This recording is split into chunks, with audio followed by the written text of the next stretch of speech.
이 복된 시간에 주시는 하나님 말씀 함께 보도록 하겠습니다. 오늘 우리에게 주시는 하나님 말씀은 구약 성경 룻기 1장 19절부터 2장 7절까지입니다. 구약 성경 403면에 있습니다. 룻기 1장 19절부터 2장 7절까지 우연으로 가장된 축복이라는 제목으로 말씀 받도록 하겠습니다. 19절부터 교독하도록 하겠습니다. 이에 그 두 사람이 베들레헴까지 갔더라. 베들레헴에 이를 때에 온 성읍이 그들로 말미암아 떠들며 이르기를 이가 나오미냐 하는지라. 나오미가 그들에게 이르되 나를 나오미라 부르지 말고 나를 마라라 부르라. 이는 전능자가 나를 심히 괴롭게 하셨음이니라. 내가 풍족하게 나갔더니 여호와께서 내게 비어 돌아오게 하셨느니라. 여호와께서 나를 징벌하셨고 전능자가 나를 괴롭게 하셨거늘 너희가 어찌 나를 나오미라 부르느냐 하니라. 나오미가 모압 지방에서 그의 며느리 모압 여인 룻과 함께 돌아왔는데 그들이 보리 추수 시작할 때에 베들레헴에 이르렀더라. 나오미의 남편 엘리멜렉의 친족으로 유력한 자가 있으니 그의 이름은 보아스더라. 모압 여인 룻이 나오미에게 이르되 원하건대 내가 밭으로 가서 내가 누구에게 은혜를 입으면 그를 따라서 이삭을 줍겠나이다 하니 나오미가 그에게 이르되 내 따라 갈지어다 하매 룻이 가서 베는 자를 따라 밭에서 이삭을 줍는데 우연히 엘리멜렉의 친족 보아스에게 속한 밭에 이르렀더라. 마침 보아스가 베들레헴에서부터 와서 베는 자들에게 이르되 여호와께서 너희와 함께 하시기를 원하노라 하니 그들이 대답하되 여호와께서 당신에게 복 주시기를 원하나이다 하니라. 보아스가 베는 자들을 거느린 사환에게 이르되 이는 누구의 소녀냐 하니 베는 자를 거느린 사환이 대답하여 이르되 이는 나오미와 함께 모압 지방에서 돌아온 모압 소녀인데 다 함께 그의 말이 나로 베는 자를 따라 단 사이에서 이삭을 줍게 하소서 하였고 아침부터 와서는 잠시 집에서 쉰 외에 지금까지 계속하는 중이니이다. 아멘.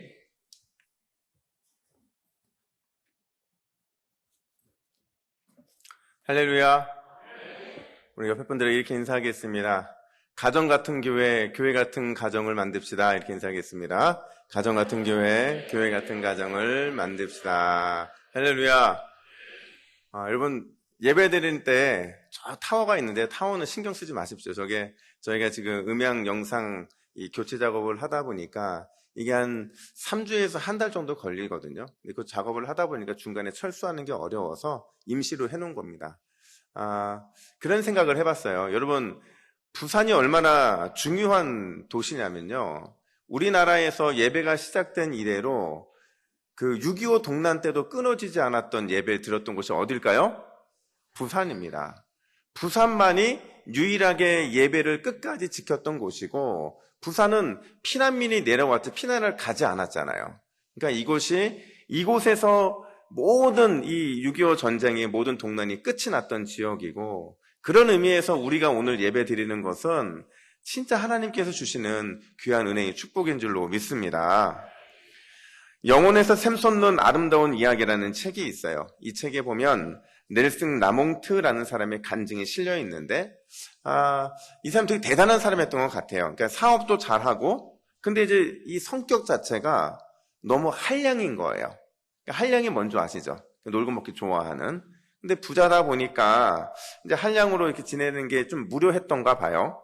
언제부턴가 이동성 동물들, 특별히 철새나 이런 물고기의 귀소 본능 여기에 관심을 갖고 살피게 되는데 뭐 관련된 책들도 읽었겠고요. 또 강의도 듣고 심지어 본인이 직접 관찰하면서 이동성 동물, 그러니까 귀소 본능이 있는 동물에 대해서는 이 사람만한 사람이 없을 정도로 진짜 연구를 많이 한 겁니다.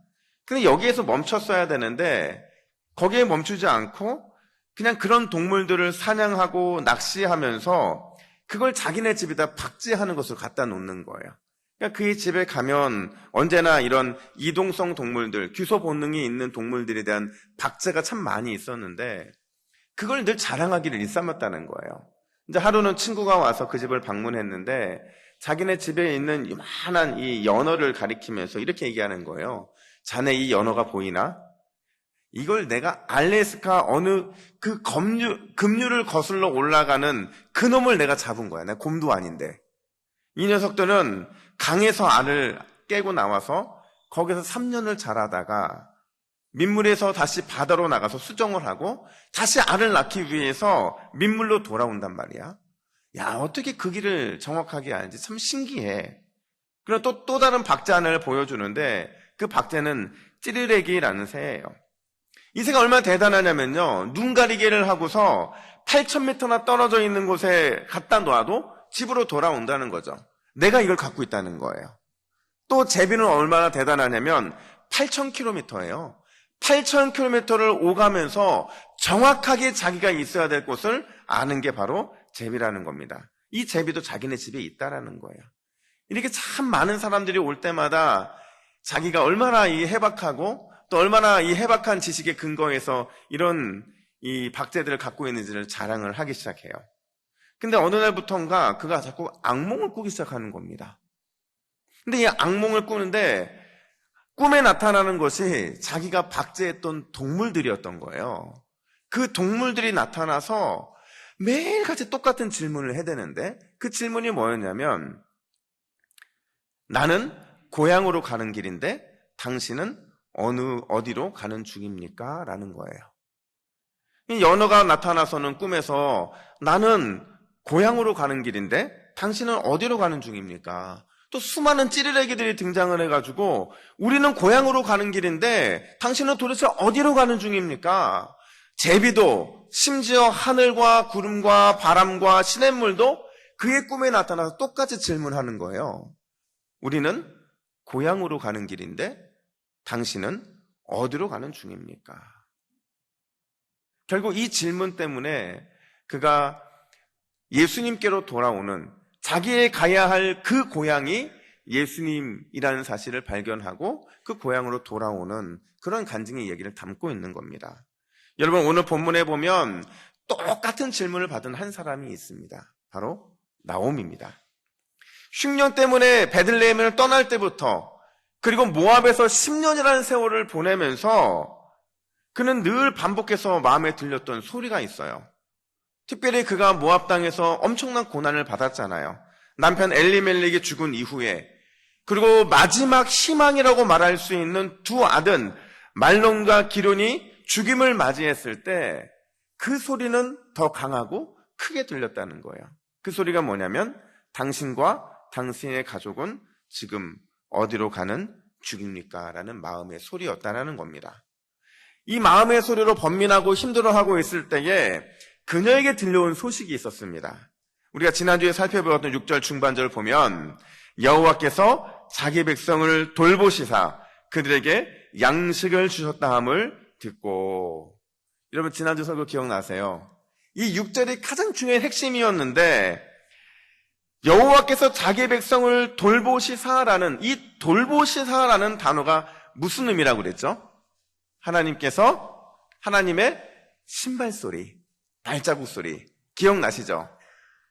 이럴 줄 알았으면 제가 지난주고 다시 한번 하는 건데 제가 정리해 드리겠습니다. 이게 무슨 말이냐면 하나님께서 다시 빵을 주시기 위해서 베들레헴을 방문하셨다 그 말이라고 말씀을 드렸어요. 그러니까 이 소문을 들으니까 들어갈 명분이 생긴 겁니다. 그러니까 이제는 돌아가야 될 확신이 생기니까 그가 남은 두 며느리 오르바와 룻을 불러서 11절에서 11절에 걸쳐서 두 번에 걸쳐 이렇게 얘기해요. 내 딸들아 돌아가라. 어디로 돌아가라는 겁니까? 너희들의 민족으로 돌아가라. 너희들의 어머니, 너희들의 아버지 있는 그 집으로 돌아가서 새로운 삶을 살라는 겁니다. 여러분 한번 생각해 보세요. 제가 지난주에 말씀드릴 때 남편 엘리멜렉이 죽었을 때 남은 게 누구였어요? 나옴이었잖아요.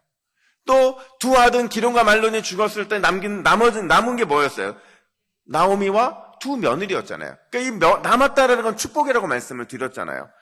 남겨주신 축복이 있는데 이 두 며느리를 돌아가라고 하고 있는 그 이유가 무엇일까 하는 겁니다. 아마도요, 나오미는 지금 이방 삶을 살아봤잖아요. 유다 베들레헴에 평생 살다가 모압이라는 땅에 살아봤잖아요. 이 삶이 얼마나 힘든 줄 알고 있었던 거예요. 여러분, 유대 공동체가 얼마나 배타적이냐면요, 이방 여인이죠, 모압 출신이죠. 이 두 가지만으로도 살기가 너무 힘들었던 겁니다. 그러니까 여러분 생각해 보세요. 역사 속에서 모압과 이스라엘의 관계를 생각해 보면 너무도 쉽게 그게 증명이 되는데, 그러니까 출애굽 당시에 모압이요, 이스라엘 백성들이 그렇게 힘들고 어려운 최악의 상태를 보내고 있을 때 떡도 물도 제공하지 않아서 그 관계가 뒤틀어진 상태였습니다. 이렇게 끝이 났으면 상관이 없는데, 게다가 선지자 발람에게 뇌물을 주어서 이스라엘을 저주하도록 사주하게 돼요. 결국 이 사건이 발각되면서 두 민족 사이에는 굉장히 적대심이 생기게 되는데, 참 재미난 게요, 신명기 23장 3절에 보니까 여러분, 사생아도 회개하고 나이가 되어서 총회에 들어갈 수 있는 나이가 되면 그 이스라엘 민족들이 총회에 들어올 수 있도록 허락을 했어요.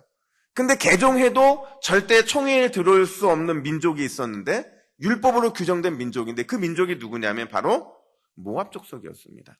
그러니까 모압 족속하고 이스라엘은 그렇게 사이가 좋지 않았다는 거예요. 심지어 그들이 가서 정착을 잘해요. 정착을 잘하는데, 정착을 잘해도 문제가 되는 게 뭐냐면요, 정착을 한들 뭐해요? 먹고 살 게 없는데. 이스라엘 민족이요, 이 삶의 기초가 되는 토지 소유권, 이거 절대로 이방인에게 주지 않았거든요. 그러니까 그들은요, 어떤 토지를 내가 산다고 할지라도 그 토지를 살 때 가족들이 삽니다. 그러니까 그 나중에 회년 때 돌려주기 위해서 그렇게 하는 거예요. 그러니까 다 민족들이 자기네 오직 이스라엘 사람들 안에서만 토지가, 이런 소유권이 주어지기 때문에 결국에는 이방인들로 살아갈 때는 어떤 삶을 살아야 되냐면 날품팔이 신세가 될 수밖에 없었다라는 겁니다. 그러니까 그 사실을 너무 잘 알고 있었던 거예요. 나오미는 두 며느리에게 자신의 고향으로 돌아가서 새 출발할 것을 권면하고, 거기에 오르바라는 이 며느리는 합리적인 선택을 한 겁니다. 저는 오르바의 이 선택한 것을 정죄하고 싶지 않아요. 왜냐하면 그녀는 정말 합리적인 선택을 한 것이기 때문에 그래요. 반면에 룻은 나오미의 반복이 앞서 두 번 반복과 또다시 한 번 더 반복을 하면서 세 번이나 강권하였음에도 불구하고 어머니와 동행하겠다라는 강한 의지를 표명하게 돼요. 그러면서 뭐라고 얘기하냐면 16장 중반절부터 17절까지의 말씀 우리 같이 함께 읽겠습니다. 시작! 어머니께서 가시는 곳에 나도 가고 어머니께서 머무르시는 곳에서 나도 머물겠나이다. 어머니의 백성이 나의 백성이 되고 어머니의 하나님이 나의 하나님이 되시리니 어머니께서 죽으시는 곳에서 나도 죽어 거기에 묻힐 것이라. 만일 내가 죽는 일 외에 어머니를 떠나면 여호와께서 내게 벌을 내리시고 더 내리시기를 원하나이다 하는지라. 아멘. 여러분, 이런 며느리 얻으시기를 축복하겠습니다. 부담스러우신가요? 여러분, 룻이 하는 말이 무슨 말이냐면요, 어머니에게 가는 곳에 나도 가고 어머니가 머무르는 곳에 나도 머물고 어머니가 죽는 곳까지 내가 동행하겠습니다 라는 말이에요. 심지어 자기의 민족, 심지어 자기의 신앙까지 포기하면서 어머니의 하나님을 믿기로 내가 결단하고 개종하겠습니다 라는 말을 하고 있는 거예요. 여러분, 이런 결심을 어떻게 꺾을 수 있겠냐는 거예요.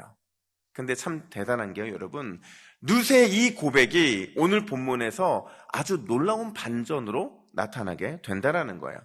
오늘 본문의 반전의 역사를 일으키는 게 바로 무엇이냐? 이 룻이 갖고 있었던 이 믿음의 결단, 그리고 이 고백이 마치 이 펌프질을 통해서 물이 나올 때 마중물이 필요한 것처럼 반전의 역사를 일으키는 마중물이 되고 있다라는 겁니다. 그러니까 바꿔 말하면 지금 이 룻이라는 여인이 시어머니 나오미 그녀를 대하면서 정으로 대하거나 의리에 근거해서 이런 결정을 한 게 아니라는 겁니다. 그래서 그녀의 결단에 대해서 총신대학교 김지찬 교수님이 뭐라고 설명하냐면 죽음에 이르는 충성이었다. 죽음에 이르는 충성이었다, 이런 표현을 하고 있어요. 이 말을 이해하려면 당시 유대인의 매장 문화를 살펴봐야 되는데, 그들의 가족묘거든요. 첫 번째 그림을 보시면 이게 그들의 무덤이에요. 여러분 보이시죠? 이게요, 그 당시에 굉장히 큰 가족 무덤입니다.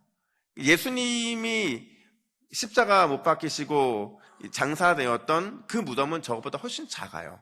그러니까 구부려야만 들어갈 수 있는 문이고, 문을 막는 돌도 요만한 거예요. 근데 저거는 좀 큰 돌입니다. 근데 그 돌 안을 들여다보면 가족들의 묘가 이렇게 되어 있는데, 왼쪽에 보시면 왼쪽에 시신이 뉘어져 있어요. 여기서 시신의 시체의 살이 썩는 시간을 기다립니다.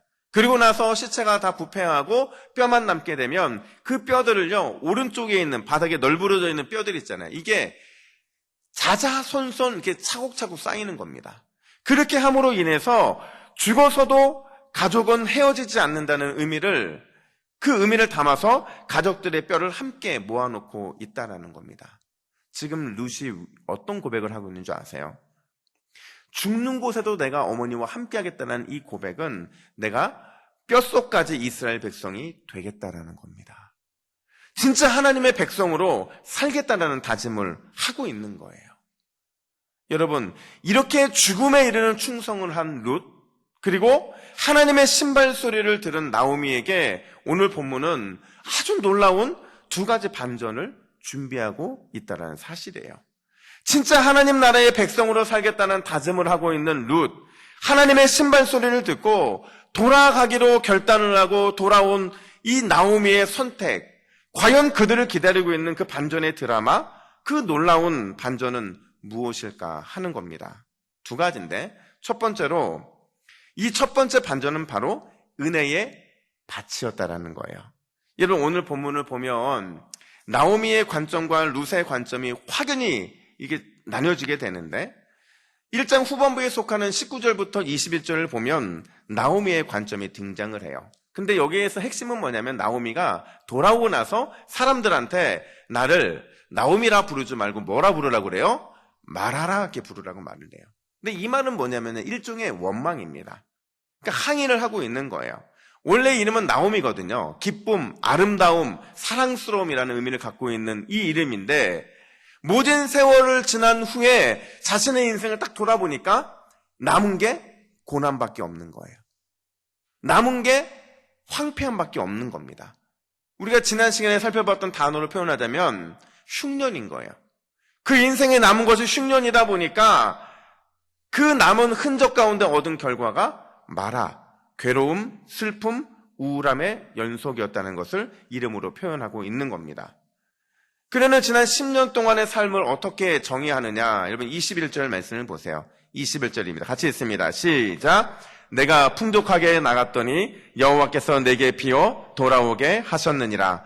여호와께서 나를 징벌하셨고 전능자가 나를 괴롭게 하셨거늘 너희가 어찌 나를 나오미라 부르느냐 하니라. 아멘.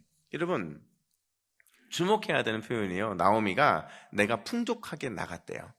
이 말 맞습니까? 틀립니까?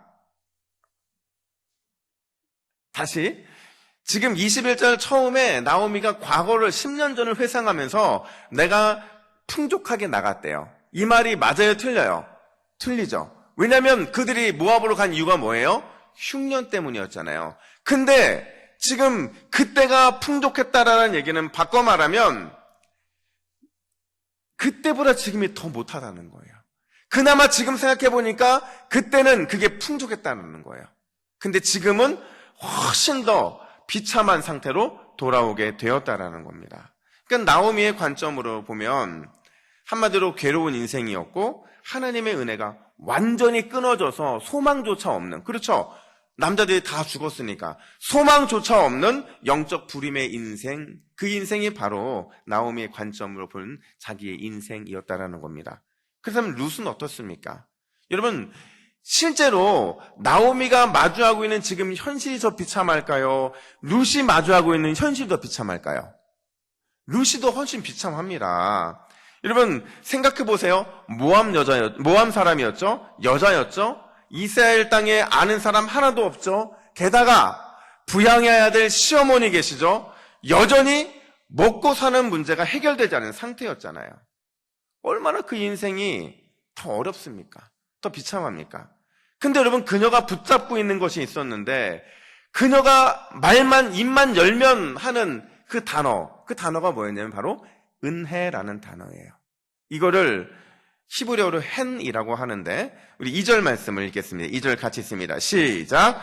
모압 여인 룻이 나오미에게 이르되 원하건대 내가 밭으로 가서 내가 누구에게 은혜를 입으면 그를 따라서 이삭을 줍겠나이다 하니 나오미가 그에게 이르되 내 따라 갈지어다 하매. 아멘. 저는 여러분 이 말씀 볼 때마다 사실은 제가 좀 약간 삐딱함이 있나 봐요. 이 나오미가 너무 하는 것 같은 거예요. 여러분 생각해 보세요. 오늘 본문을 볼 때마다 제가 드는 생각이, 룻은 어떻게든 살아보려고 몸부림치고 있잖아요. 근데 나오미는요, 가만히 앉아 있는 거예요. 왜 그럴까? 그러니까 한국적인 정서로 생각해 보면 이 나오미가 아들만 키워봤잖아요. 웃지 않으신 분들은 다 아들만 계신 분들이신 것 같아요. 아들만 키워보니까 며느리, 딸의 심정을 이해를 못하니까 그냥 이렇게 가만히만 있지 않은 게 아닐까, 이런 생각들을 하게 됐는데, 여러분 중요한 건 뭐냐면 이 두 사람의 태도를 갈라놓은 게 뭐냐면 은혜에 대한 갈망이었다는 겁니다. 나오미는 자기의 관점으로 나는 괴로운 인생이고 영적 불임의 인생이라고 말할 정도로 그런 인생이 사로잡혀 살고 있는 거예요. 반면에 지금 룻은 어떻습니까? 룻은 은혜를 붙잡고 그 은혜 안에서 뭔가 해답을 찾으려고 몸부림치고 있는 거예요. 더 힘든 마라의 상황을 보내면서도 은혜 입기를 간절히 소망하고 있는 것, 바로 이 은혜에 대한 갈망의 차이가 이 두 사람의 행동의 차이까지도 만들어 놓고 있다는 겁니다. 여러분, 그렇다면 중요한 질문, 은혜 입기를 간절히 소망한 그 룻의 갈망, 그 갈망에 대한 결과가 무엇이냐 하는 겁니다. 그 결과가 바로 은혜의 밭이었다라는 거예요. 여러분, 이 장 전체를 보면 그 배경이 어디냐면 이 보아스의 밭이에요. 그냥 일반 밭입니다. 근데 밭에서 끊임없이 반복되는 단어, 끊임없이 반복되는 분위기가 있는데 그 분위기가 바로 은혜, 헨이라는 단어예요. 이 단어가 이 장에서 등장하는 밭과 연결되면서 보아스의 밭은 역사가 기억하는 은혜의 밭이라는 환경을 만들어 놓고 있다라는 거예요. 여러분, 마치 헨이 이 은혜가 땅에 뿌려지고 은혜가 새싹에 돋아나고 은혜가 열매를 풍성하게 맺을 것을 기대하게 만드는 게 바로 오늘 보아스의 이 은혜의 밭, 그 밭이 되고 있다라는 겁니다. 사랑하는 여러분, 하나님은 반드시 은혜를 기대하는 사람에게 그 기대보다 더 넘치도록 은혜의 밭, 준비된 은혜를 허락해 주시는 줄로 믿습니다. 그러니까 저는 여러분 사람을 참 많이 만나는 직업이잖아요. 근데 사람을 만나다 보면 제 속에서 늘 드는 생각이 있어요. 이 잘 되는 가정의 얘기를 듣다 보면 이런 질문이 생기는 겁니다. 과연 이 가정이 왜 이런 축복을 받게 되었을까? 이 사람 자체만을 놓고 보면 이런 축복을 받을 만한 사람은 아닌 것 같다는 생각이 더 많이 들 때가 있어요. 근데 그 원리를 찾다 보면 그 가정에서 공통적으로 발견되는 게 뭔지 아세요? 그 가정에 은혜의 밭이 있었다는 거예요. 누군가의 기도로 일궈낸 은혜의 밭이 그 가정에 있었고, 누군가의 물질의 헌신으로 세운 은혜의 밭이 그 가정에 있었고, 또 누군가의 봉사, 누군가의 헌신, 심지어 순교적 신앙으로 만든 은혜의 밭이 그 가정에 있었다라는 거예요. 여러분 상상해 보십시오. 그런 은혜의 밭 안에 내가 있고 우리의 가정이 들어있는데 어떻게 준비된 은혜를 누리지 않을 수 있겠냐는 겁니다. 가끔 제 친구들이나 아니면 제 아는 지인들이 그런 질문을 해요. 제가 지금 사역을 하면서 저는 단 한 번도 쉰 적이 없어요. 그러니까 원래 사역을 하다 보면 가끔씩 쉴 수 있는 기회도 생기거든요. 단임 목회를 준비할 때도 적어도 한 달, 두 달은 쉬고 이렇게 뭐 다른 사역지로 골라가고 이렇게 하는데 저는 그런 시간들이 전혀 없었던 거예요. 그리고 심지어 지금 이 코로나 전국 시대에서 단임 목회제가 나오지 않습니다. 그러니까 지금 담임 목회를 가고 싶은 사람들은 줄이 서 있는데, 근데 저는 참 감사하게도 쉬는 틈 없이 그냥 오게 되었다고요. 그러니까 사람들이 저한테 가끔 그런 질문을 해요. 아니, 목사님 어떻게, 목사님은 이렇게, 이 어려운 와중에서도 인생이 이렇게 잘 됩니까? 그때마다 제가 무슨 대답을 하는 줄 아세요? 저희 가정에 은혜의 밭이 있어서 그렇다고. 그 은혜의 밭은 저희 어머니 아버지의 기도이고 두 분의 평생을 어린 교회 사랑의 헌신이었다고 저는 믿고 있거든요. 그러니까 제가 한 게 별로 없어요. 그런 의미에서. 그러니까 이게 은혜의 밭 안에 있으면 하나님께서 그 은혜의 밭 안에 준비된 은혜를 주시는 거예요. 그 은혜의 밭 안에 있는 것 자체만으로도 우리의 삶의 축복이고 희망이고 소망이라는 사실이죠. 여러분 기억하세요.